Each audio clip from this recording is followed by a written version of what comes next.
যদি আপনি জাতীয় পার্টিকে বলেন স্বৈরাচারী দোষর, তাহলে তো আরো 14 দল আছে, ওদেরকে বলেন। তাহলে সচিবালয়ের সমস্ত সচিবদের বলেন, সমস্ত জয়েন্ট সেক্রেটারিকে বলেন, এডিশনাল সেক্রেটারি, সবাই তো আওয়ামী লীগের দোষর ছিল। আওয়ামী লীগের দোষর ছিল নাকি?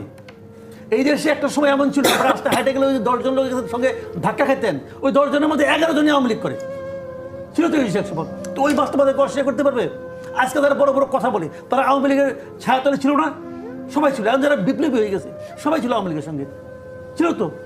এখন যারা বড় বিপ্লবী, তো এটা হলো কি আমাদের মানে জাতীয় চরিত্র, যে হুট করে মানে ভাবখানা এরকম যে আমি যে কি কি করছি এটা পৃথিবীর আর কেউ দেখে নাই, কিন্তু এটা যে সবাই দেখছে এটা তারা ভুলে যায় চট করে। এই যে এনসিপির যারা মূল নেতা, এরা আগে ছাত্রলীগ করতো না? এই যে জামাতের যে শিবিরের লিডারগুলো, এরা আগে ছাত্রলীগ করতো না?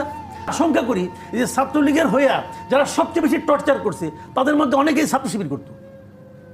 তারা এটা ইন্টেনশনালি করছে যে ছাত্রলীগের ইমেজ নষ্ট করার জন্য, অথবা ছাত্রলীগের কাছে নিজের গ্রহণযোগ্যতা বাড়ানোর জন্য তারা এগুলো করছে।